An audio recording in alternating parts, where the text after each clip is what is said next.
Bago ko simulan ang kwentong ito, lubos lang akong nagpapasalamat sa mga hindi nakakalimot mag-subscribe. Kung sino man kayo, sana gumaan ang buhay nyo sa pagpasok ng taon na ito. Magsimula na tayo.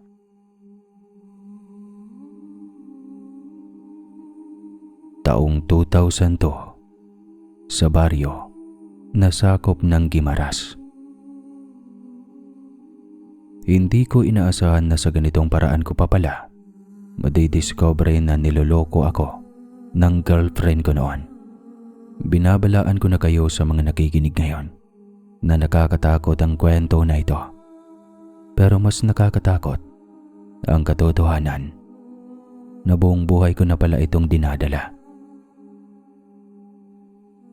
Nitong mga panahong ito, naisipan naming magbakasyon sa Guimaras para maiba naman. Lalo na't narinig namin na may white sand beach doon at magagandang tanawin na kalikasan.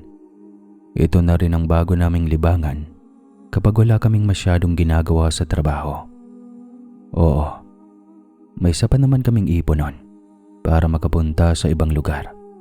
Kaya ginawa namin ito. Sa totoo lang, habang pinaplano namin ang pagbakasyon sa Guimaras, doon ko naisipan na mag-propose sa kanya. Gusto ko na talaga siyang maging asawa. Gusto ko na siyang ipadlak. Yung tipong alam nyo na yung masisigurado ko na akin lang siya. Hindi na rin ako makapaghintay na madala niya ang apelyido ko. At saka magsimula kami ng sariling buhay at magkaroon ng anak. Sobrang formal kasi ng relasyon namin ni Ava. Kahit 10 taon na kami noon, wala pa ring nangyayari sa amin. Dahil gusto naming maging tradisyonal. Yung tipong tsaka lang namin gagawin ang mga ganong bagay kapag kasal na. Subalit hindi ko naman siya papakasalan para lang gawin iyon. Sobrang linis ng intensyon ko para kay Ava. Kilala ko si Ava, hindi siya mahilig sa maraming tao. Gusto niya lang ng tahimik at payapang lugar. Kaya ayaw kong gawin ang proposal sa isang lugar na alam kong mahihiya siya. Kaya naisip naming maghanap ng mapagtutuluyan na malapit sa dagat. Kahit simpleng bahay lang. Kulang sa impormasyon ng mga panahong iyon kasi hindi pa masyadong putok ang internet. Kaya talagang sinikap namin na pumunta mismo sa lugar na iyon para magtanong-tanong kung saan pwedeng may marindahan ng pansamantala. Talagang ginastusan ko ang singsing at sinigurado kong mamahalin niya ito kasi bilang lalaki, gusto natin na kapag magkakaroon tayo ng babaeng panghabang buhay, hindi natin sila pahihirapan. Sa halip, pagsisilbihan din natin. Dahil gano'n naman talaga dapat. Diba? Sinigurado ko rin na ang disenyo ng diamanting singsing na binili ko ay talagang magugustuhan niya. Napunta kami sa isang isla na halos walang turista. Siguro nga, hindi talaga pinapupuntahan ng marami. Maganda pa rin naman iyon. At iyon pa nga ang gusto namin. Yung tipong kakain lang kami sa mga karinderya, hindi sa mga mamahaling restaurant. Napagtanungan namin ang isang matandang lalaki at sinabi niyang may espasyo lang siya sa bahay niya. 1 kwarto lang, pero maayos naman. Hindi raw niya pinaparentahan iyon, pero dahil nandun naman kami at wala siyang kasama sa bahay, ay ayos lang daw. Sa mababang halaga lang niya kami siningil at hindi namin inasahan iyon kasi pinaghandaan na rin namin ang budget nun. Kaya bumawi na lang kami kay Lolo Lino. Tuwing bumibili kami ng ulam, lagi naming sinisigurong masarap at nililibre namin siya. Swerte nga kami dahil sobrang bait niya. Matagal na daw siyang biyudo at wala siyang anak. Kaya kung tratuhin kami niya ni Eva ay parang mga anak niya. Nakakatawa nga kasi para kaming mga kadugo niya. Para kaming nakatagpo ng tatay. Noong mga panahong iyon, medyo masama lagi ang pagkaramdam ni Ava. Kaya madalas siyang nananatili sa bahay. Balak namin na manatili ng 2 linggo sa Guimaras. May mga tauhan naman akong mapagkakatiwalaan sa aking negosyo na naiwan noon. Kasi nga balak naming magtagal sa gusto naming pagbakasyonan. Ang gusto ko pa nga ay 1 buwan. Kasi bilang negosyante ay nakadikit na sa amin ang stress. Alam niya ng mga negosyante kung sino mang negosyante ang nakikinig ngayon. At yun nga, napagkasundoan namin ni Ava na 2 linggo. Mahaba-haba din iyon. Kaya ayos lang sa akin na hindi mo na kami makapaglibot ng gaano. Ang naging katuwang ko talaga at nakakausap ay si Lolo Lino. Marami kaming napag-usapan tungkol sa lugar nila. At lahat ng magagandang bagay ay binanggit niya. Sobrang natutuwa ako. Lalo na kapag kinikwento niya ang mga karanasan niya noong kabataan niya. Subalit may isang kwento na talagang kumakalabit sa kiliti ng takot sa katawan ko. Yun ang tungkol sa mga nilalang na hindi gaanong pinapaniwalaan sa mga lungsod. Tulad ng mga maligno at aswang. Ang dami raw nila sa lugar nila. Kaya mainam nang mag-iingat kaysa magsisi sa huli. Ngunit nang malaman kong kadalasan ay mga buntis ang pinupuntarya ng mga nilalang na iyon, ay hindi naman ako kinabahan.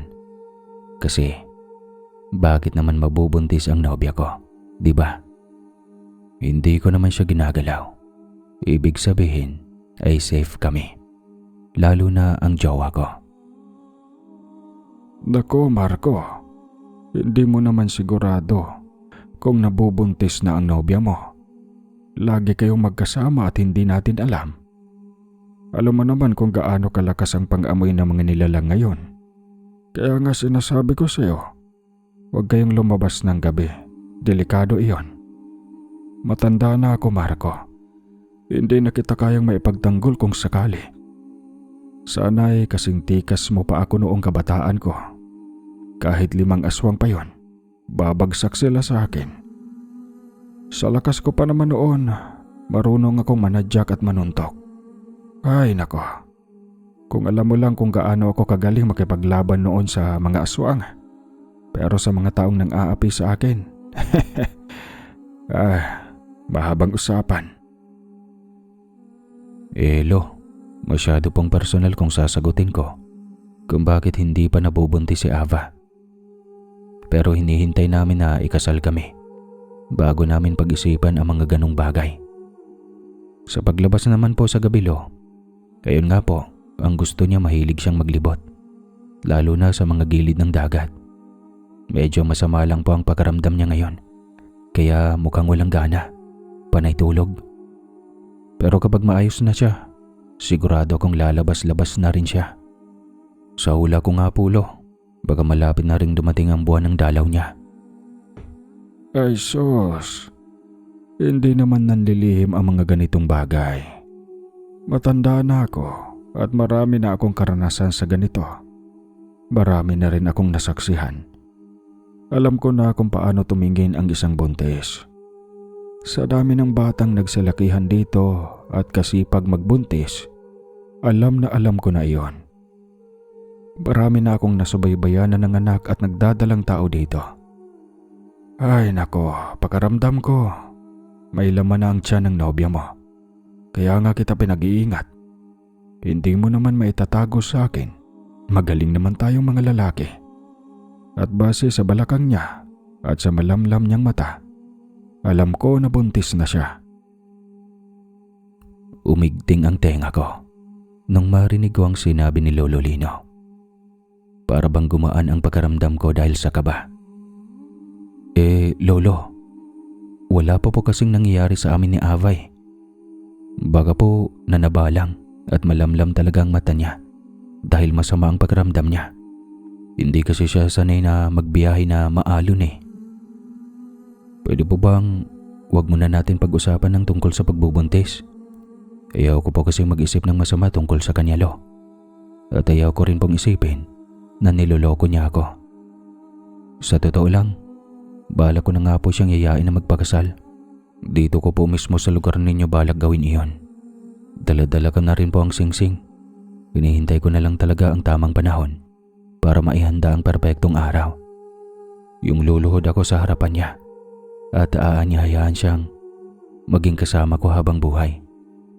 Kaya sana gumanda na ang pakiramdam niya at magkaroon na siya ng gana na lumabas para makita ko kung saang parte ng tabing dagat kami mangangako na magiging mag-asawa kami.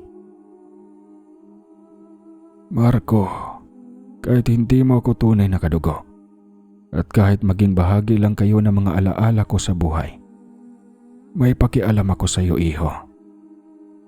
Masarap nga naman ang pakiramdam ng may asawa, pero ikaw na ang bahalang tumuklas niyan. Basta kaya kong itaya kahit ang titulo ng bahay ko na buntis ang nobya mo. At kung wala pang nangyayari sa inyo, ay nako, pasensya ka na kay lolo ha. Patawad apo. Masyado ata akong nanghimasok. Ngumiti na lang ako ng matipid kay Lolo Lino. Alam ko namang hindi niya gustong manghimasok at hindi rin naman malaking bagay para sa akin ang mga sinabi niya. Pero ewan ko, halata kasing hindi siya nagbibiro o nagsisinungaling. Nagkaroon tuloy ako ng kaunting duda kay Ava, pero ayaw ko namang sirain ang mga pangarap ko para sa aming dalawa. Kaya isinantabi ko na lang muna iyon. Kinabukasan, nakita kong maayos na ang pakiramdam niya. Handa na siyang maglibot, kaya sobrang saya ko. Inaya ko siyang maglakad sa tabing dagat bago kami umalis. Kahit sikat pa ang araw, sininyasan ako ni Lolo Lino. Alam ko kung ano ang ibig niyang sabihin, ang mag-ingat. Ngumiti ako sa kanya at ngumiti rin si Ava. Magkahawak kamay kaming naglakad sa gilid ng dagat. Presko at seryoso ang hangin, lalo na kapag naririnig mo ang hampas na mga alon. Maraming batang naglalaro sa tabing dagat. Iniisip namin, o baka ako lang, na kapag nagkaroon kami ng mga anak, dadalhin din namin sila sa mga lugar na tulad noon. Maya-maya pa, naupo kami sa gilid ng mga bato at isinawsaw ang aming mga paa sa tubig. Napakasarap ng pakiramdam. Amoy na amoy pa namin ang alat ng dagat. Hanggang sa biglang may lumapit sa amin na isang matandang lalaki at kinalabit pa si Ava. Nagulat talaga ako noon at agad akong naalerto. Siyempre, bilang nobyo, natural lang na magbantay at maghanda kung sakaling may mangyari. Subalit mukhang kalmado naman ang matandang iyon at wala namang masamang balak. Masarap ba ang maupo dyan? Mas maganda kung may dala kayong pagkain. Bago lang ba kayo dito? Dako, buti na lang at mababait ang mga tao dito. Mag-asawa na ba kayo? May anak na?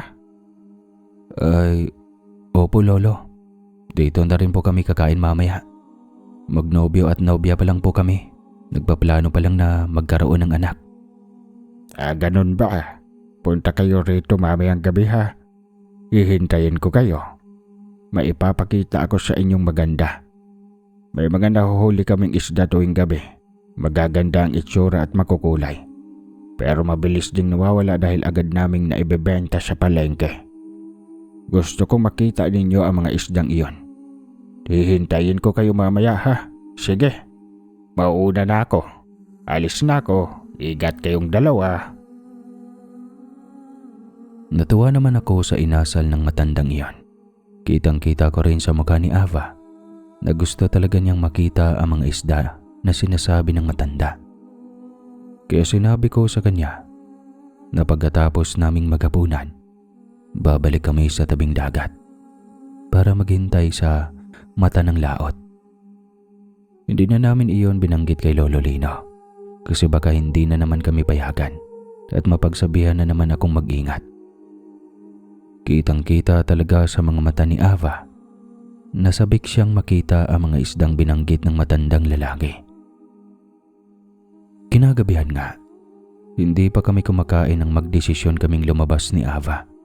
Hindi pa naman namin agad tutunguhin ang baybay, pero iyon na ang balak namin. Umiinda pa siya at sinabing medyo masakit ang kanyang bandang tiyan niya sa may puson daw at parang namimilipit. Pero kaya naman daw niyang maglakad. Naninibago lang siya. Ako naman, ayoko sanang ipilit.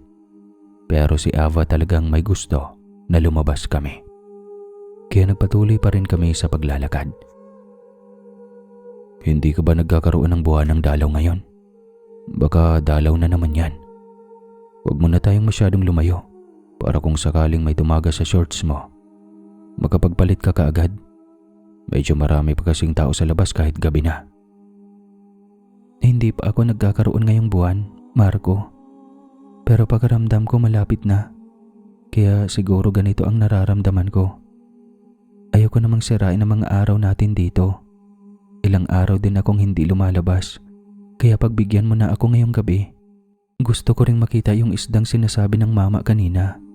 May jacket naman akong dala kung sakaling may tumagos. Matatakpan ko kaagad.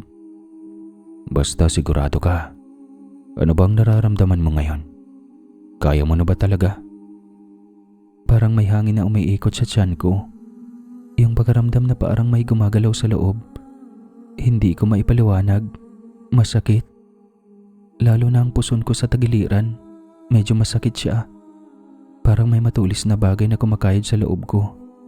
Pero normal naman ang ganitong pagkaramdam kapag may dalaw ako. Sadyang mas iba lang ang sakit ngayon. Kaya ko naman. Tara na, bilisan na natin. Magmadali na tayo sa baybay. Kapag nakita na natin yung mama at yung mga isda niya, baka bigyan pa tayo. Tapos magluto na tayo ng hapunan.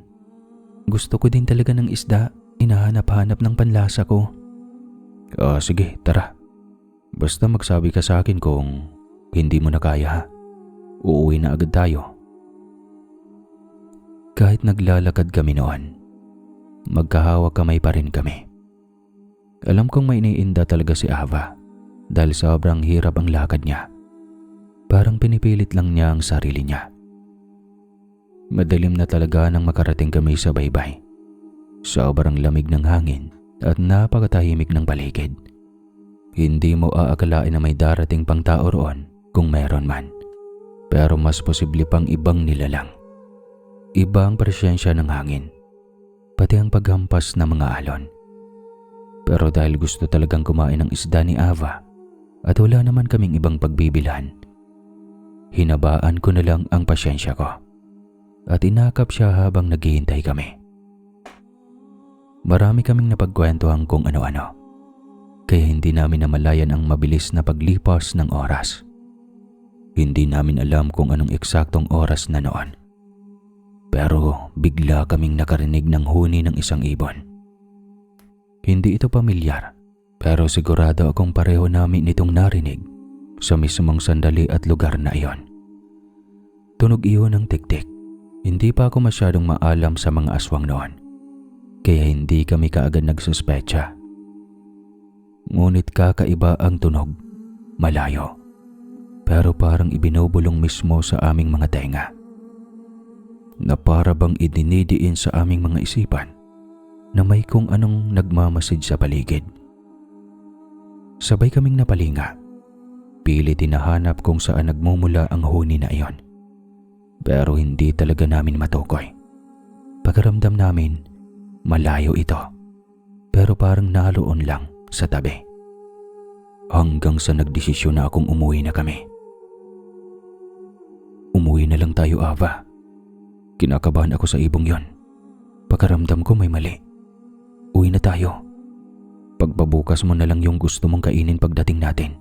Tapos ako, maaga akong gigising bukas. Magpapasama ako kay Lolo Lino kumuha ng isda. Sigurado naman akong araw-araw ding pumupunta rito yung lalaking iyon. Tara na, umuwi muna tayo. Sandali muna, Marco. Ang sakit talaga. Teka lang. Hindi ako makatuwid. Ang sakit ng tiyan ko. Parang hindi ko pa kayang maglakad. Magpahinga muna tayo saglit. Medyo sumakit rin yung dede ko. Parang tinutusok. Hintayin mo lang. Kapag humupa na yung nararamdaman ko, aalis na tayo. Ang sakit talaga. Namimilipit na ako. Baka kaya mo pang gumalaw. Teka, bubuhatin na lang kita. Hindi na talaga magandang pakiramdam ko. Bilisan na natin. Wala tayong mahihinga ng tulong dito. Tignan mo kung gaano tayo kalayo sa mga bahay. Hindi rin natin alam kung anong oras na. Kahit siguro sumigaw tayo rito, walang makakatulong sa atin. Sigurado rin akong nagpapahinga na si Lolo Lino. Huwag na tayong maging abala sa mga taga rito. Maaga silang natutulog. Halika na, dalian mo na. Pilitin mo muna. Hindi pa man natatapos ang usapan namin ni Ava. Bigla na lang siyang namilipit at halos mapasigaw sa sakit. Yakap-yakap ko siya noon. Nanginginig sa kaba dahil hindi ko alam kung ano ang gagawin. Bukod pa roon, nagsimula na rin ako makaramdam ng mga hindi nakikitang paggalaw sa paligid. Parang may mga naglalakad at nagmamasid sa amin. Pero hindi ko malaman kung saan lilingon. Dahil hindi ko talaga matukoy kung saang direksyon sila naroroon. Maya-maya lang, may isang figura na lumapit sa harapan namin.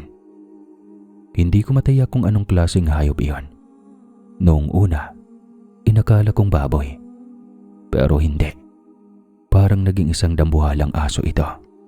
Pero parang unggoy ang muka. Sobrang laki ng aso na iyon na halos kasing tangkad ko na.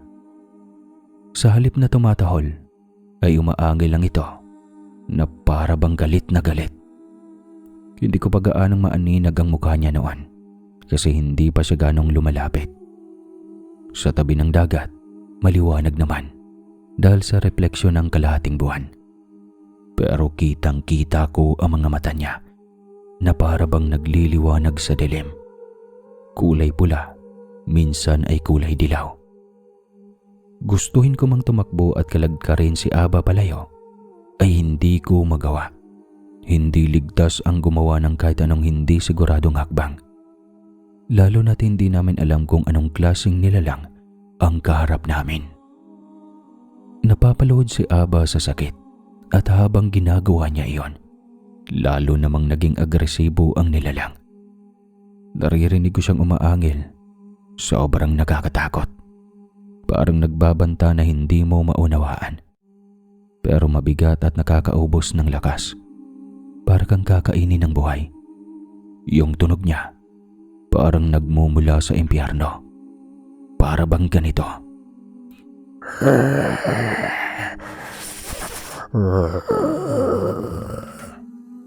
Grabe.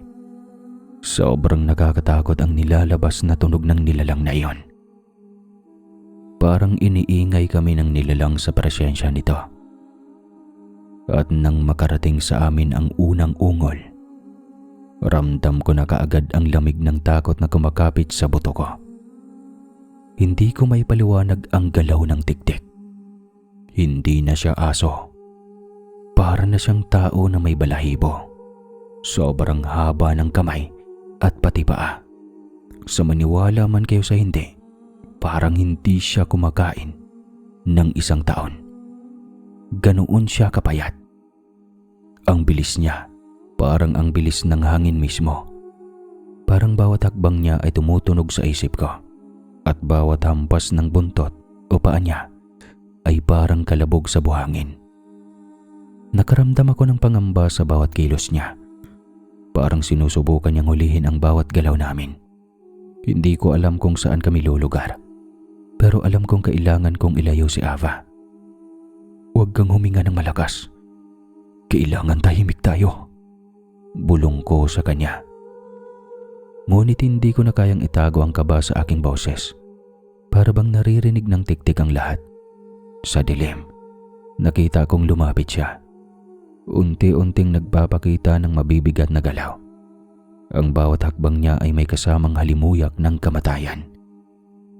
Nasa isip ko na kung hindi ako kikilos, baka matapos ang lahat sa isang iglap. Kaya wala akong nagawa, kundi ang tapangan ng sarili. Pinilit kong tumayo ng dahan-dahan. Pilit na tinatanggap ang sakit ni Ava sa kanyang tiyan. Kaya mo pa ba? Bulong ko. Kahit alam kong hindi niya rin kaya. Hindi ko alam kung paano niya nalaman. Pero bigla niyang hinawakan ang kamay ko ng mas mahigpit. At sa sandaling iyon, ramdam ko ang lakas na kailangan naming dalhin. Umikot ako at naghanap ng kahit anong matutuluyan. Kahit isang bato o isang puno. Kahit isang maliit na lugar na pwedeng pagtaguan. Ngunit walang ganon. Ang tiktik ay tila nakakaamoy sa bawat galaw namin. At doon, sa gilid ng dagat, narinig ko ang tunog. Tik! Tik! Tik! Tik! Parang mga yabag o dukdok sa bubong. Pero mas mabigat, mas matalim at may kasamang ungol. Hindi ko alam kung saan aabot ang tunog. Halos sa bawat tibok ng puso ko, parang tumatalon ang dagat sa aking pandinig. Napakaliit ang distansya sa pagitan namin ng nilalang. Pero sa dilim, pakiramdam ko, napakalayo pa rin ito. "Kumapit ka!" Sigaw ko at bigla siyang niyakap. Halos isalpak sa dibdib ko. Pinilit kong ilayo siya mula sa direksyon kung saan dumarating ang anino. At biglang, sa isang iglap, naramdaman ko ang hangin na parang lumusob sa amin, na para bang may kumagat, at halos nagtagumpay ang pananakot sa katawan namin. Hindi ko alam kung paano namin nagawa, pero nakaramdam ako ng kailangan kong magsaliksik ng kung ano ang kahinaan ng nilalang. Sa isip ko, iyon ang tanging paraan para makaligtas kami. Napansin ko ang tunog ng paa niya, hindi pareho sa tipikal na ibon. At nang bumagal ang galaw niya ng kaunti, nakakita ako ng maliit na sandali. Isang pagkakataon. Pero mabilis siyang lumusob sa direksyon ni Ava. Hindi ko na napigilan ang galaw ng katawan ko. Bigla akong tumayo at sinalo ang lahat ng pwersa ng nilalang na iyon. Halos natumba ako sa bigat ng hampas niya. Pero hindi ko pinabayaan si Ava.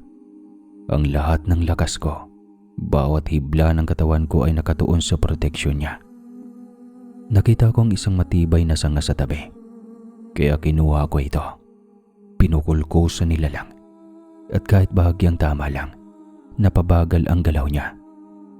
Gumanti siya ng mas mabilis, pero alam ko na may pagkakataon ako. Pinilit kong saluhin ang bawat galaw niya, ang bawat atake. At sa bawat hampas ng katawan niya, pinipilit kong ibalik ang pwersa sa kanya para mailayo siya kay Ava. Napayuko na lang ako nang makarinig ako ng isang sigaw. Isang pamilyar na sigaw, kasunod ang malakas na hagupit. Nang tumingin kami ni Ava, nakita namin si Lolo Lino.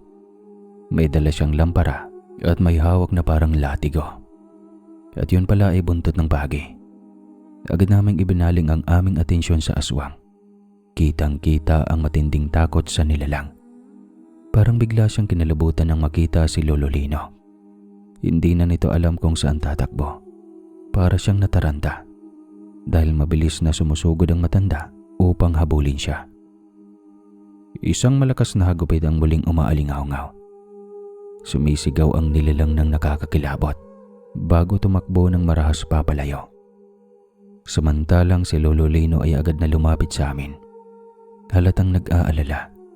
Inalalayan niya si Ava at siniguradong ligtas kami. O kita mo, Marco. Sinabihan ko na kayo na may mga aswang talaga dito sa amin. Nadali kayo ng tikdik. Diyos ko, hindi natin alam kung kailan babalik ang nilalang na yon. Kaya umuwi na tayo. Tulungan mo kong alalayan si Ava. Sinabi ko na sa iyo, kumpirmahin mo muna kung buntis ba talaga siya. Dahil kung hindi lalapit ang tiktik sa inyo. Hindi yan basta sumusulpot. May naaamoy siyang sanggol, kaya ganon. Hindi naman po kasi siya buntis, Lolo. O baka, hindi ko rin po talaga alam. Hindi ko maintindihan kung bakit kami inaswang. Kung sanggol ang pinupunteriya ng nilalang na yon, mukhang kailangan ko ng paliwanag mula kay Aba. Pwede ba, umuwi na muna tayo? Huwag na muna tayong mag-usap ng kung ano-ano. Hindi ko na kaya. Ang sakit talaga. Pakiramdam ko, dudugo na ako. Sige, Ava. Basta tiis lang muna. Aalis na tayo. Tara na, Lolo Lino. Pagka-uwi namin sa bahay ng matanda, agad niyang isinara at kinandado ang lahat ng posibleng pasukan ng kung sino mang tiktik na iyon. Tumulong ako noon. Pinahawak din niya sa amin ang mga patalim dahil posible raw na hindi pa tapos ang gabi. Pagkatapos nagsaboy kami ng asin sa buong paligid ng bahay. Maya-maya lang, narinig na namin ang huni ng tiktik. Sigurado kaming nasundan kami. Naging alerto kami noon kasama si Lolo Lino. Sa pagkakataon na iyon, ay para bang may kasama na ito. Malaki ang pasasalamat namin dahil alam niya kung ano ang dapat gawin sa ganoong mga sitwasyon. Inilagay namin si Ava sa isang komportableng lugar. Yung alam naming ligtas siya at hindi mapapahamak. Pagkatapos, kami naman ni Lolo Lino ang magkadikit na nananatili sa isang sulok. Sa kabila ng tensyon at takot, hindi pa rin namin napigilang mag-usap. Tao ka rin naman, Marco. Kaya't malaman mo man sa pagsikat ng araw na hindi ikaw ang ama ng bata. Ang mahalaga ay masikatan tayo ng araw nang walang masamang nangyari kay Ava at lalong-lalo na sa dinadala niya. Masakit, Marco, lalo na't napatunayan na ang sitwasyon mo. Sinabi ko na sa iyo ito noon pa, pero alam kong hindi naman kita mapipilit. Kaya Marco, isipin na lang natin ang kalagayan ng bata. Isantabi mo muna ang nararamdaman mo. Sa oras na ito, ang kaligtasan nila ang pinakamahalaga. Hindi ko pa rin alam kung ano ang dapat kong maramdaman sa ngayon, Lolo. Ang gusto ko lang ay makitang maliwanag ang paligid. Hindi ako mapakali sa mga nangyayari. Hindi ko alam kung ano ang uunahin kong damdamin. Kung matakot ba ako sa aswang o sasama ang loob ko dahil posibleng buntis ang kasintahan ko sa ibang lalaki na balak ko pa sanang pakasalan, o kung mabubuhay ba tayong tatlo dahil hindi natin alam. Baka marami pang kasama ang tiktik na ito. Basta magtiwala ka. Hindi naman makakapasok ang mga nilalang na yung dito. Ang gagawin lang nila ay manakot at magbanta. At may malaking tsansa na mapahamak si Ava pati ang bata. Kaya kailangan nating tutukan ang sitwasyon. Tandaan mo, Marco, nandito lang ako. Maaari mo akong kausapin tungkol sa kahit ano. Pero wag na wag mong saktan si Ava. Buntis siya. Inosente ang bata rito. Malinaw yan. Kahit kailan, hindi ko kayang saktan si Ava. Pilit kong isinisiksik sa utak ko na buntis siya ng ibang lalaki. Pero hindi ko pa rin kayang paniwalaan. Nasasaktan ako, oo. Pero pakiramdam ko, kaya ko naman itong tanggapin, Lo. Kung masamang lalaki lang ako, Lolo Lino, baka hahayaan ko na lang siyang mamatay ngayon. Baka hinayaan ko na lang makain yung anak niya. Pero hindi ko talaga kaya. Gusto ko rin tumakbo kung nasaan siya ngayon. Pagsalitaan siya ng masama, murahin siya, pero hindi ko magawa. Mahal ko si Ava. At sana hindi totoo ang lahat ng nangyayaring ito. Pero wala, Apo. Nandito tayo sa ganitong sitwasyon. At totoo to. Nag-iiba na ang kutob ko tungkol sa huni ng mga tiktik na yan. Tama ka nga. Baka hindi na nag-iisa. Hawakan man ng mahigpit ang patalim, no? Para kung sakaling may mga has, siguraduhin nating hindi makakalabas ng buhay dito sa bahay ko. Muli kaming naging alerto ni Lolo Lino kasi mas nagiging agresibo na ang huni ng mga tiktik. Si Aba naman, napansin ko na umiiyak na ito at nakayuko. Ang mga tiktik naman ay patuloy pa rin.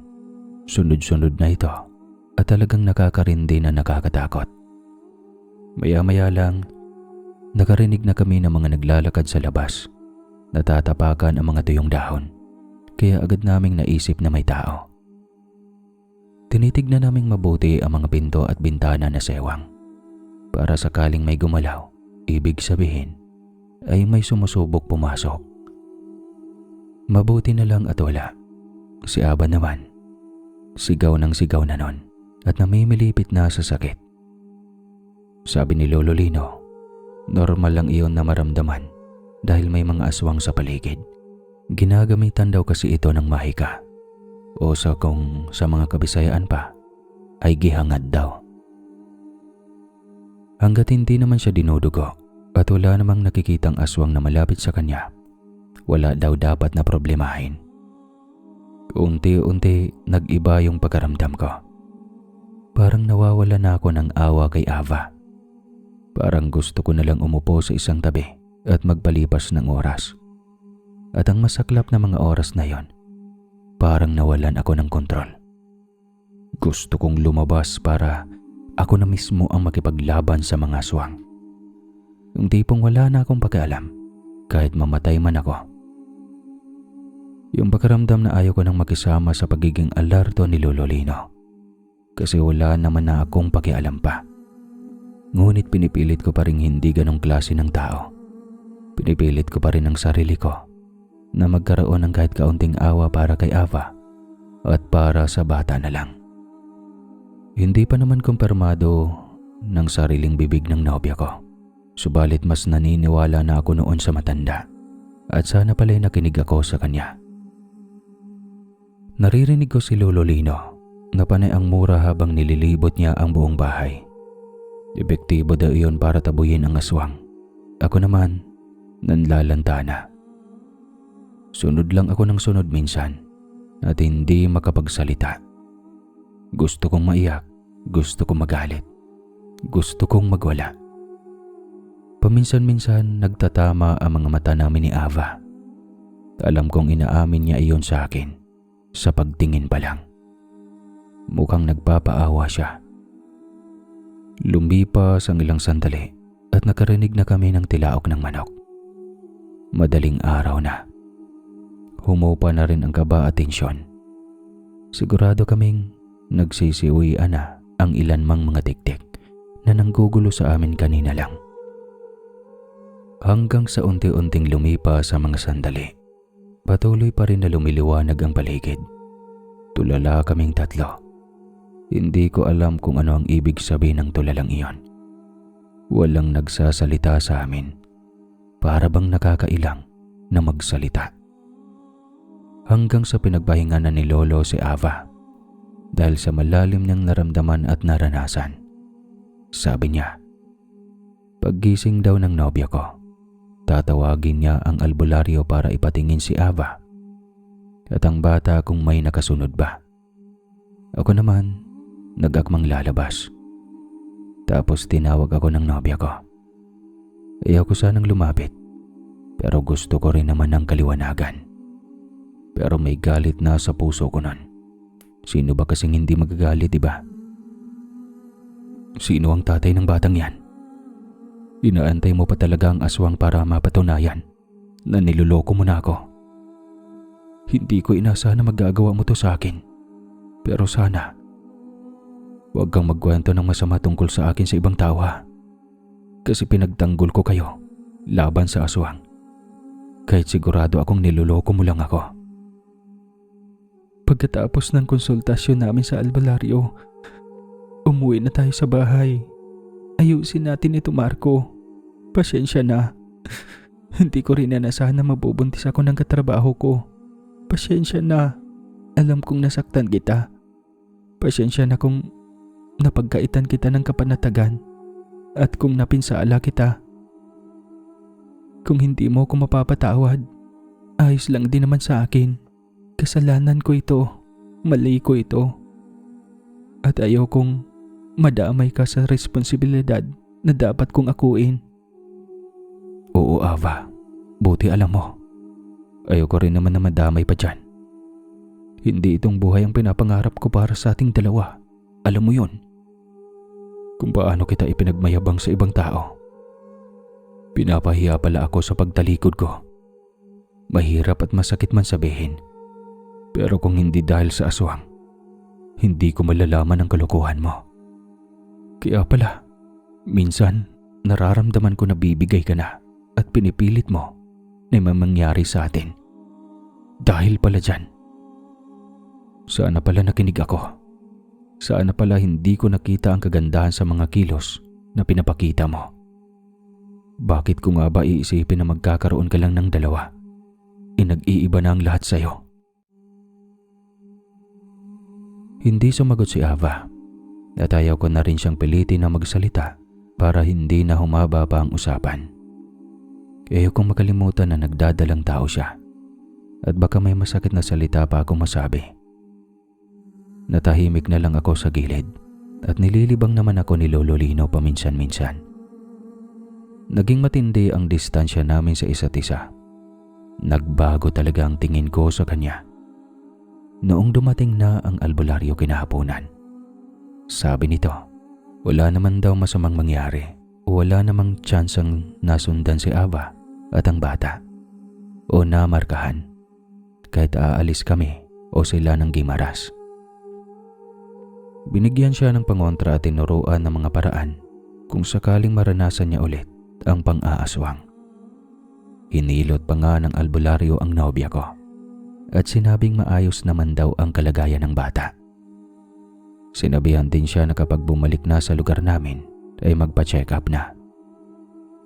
Ang sakit pa nga, noong akala ng albularyo, ako ang tatay. Kasi nag-congratulate siya sa akin. Tigil na lang talaga ang luha ko noon. Mabuti na lang, nasa tabi ko si Lolo Lino. Alam ko, Apo, nagpaplano na kayong umuwi.